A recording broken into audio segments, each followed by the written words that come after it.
তড়িতে কেটে মালা করে গলায় দিয়েছে। হুজুরে এমন করে মাথার খুলির উপরে মদগুলো রেখে পান করলো।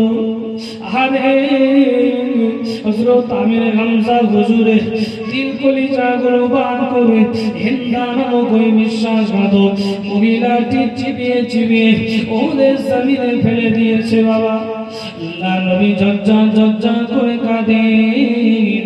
আল্লাহ নবী সাহাবায়ে কেরামদেরকে বললেন, বাবা এই অবস্থায় আমার চাচা জানকে দাফন করা হবে।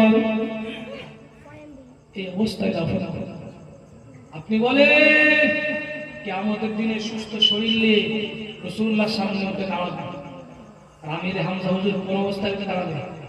কান কাটা, চোখ নেই, নাক নেই, মাথার খুলিতে বুঝতে পেরেছেন মদ পান করেছে, আঙ্গুলগুলো সব কেটে নিয়েছে, সব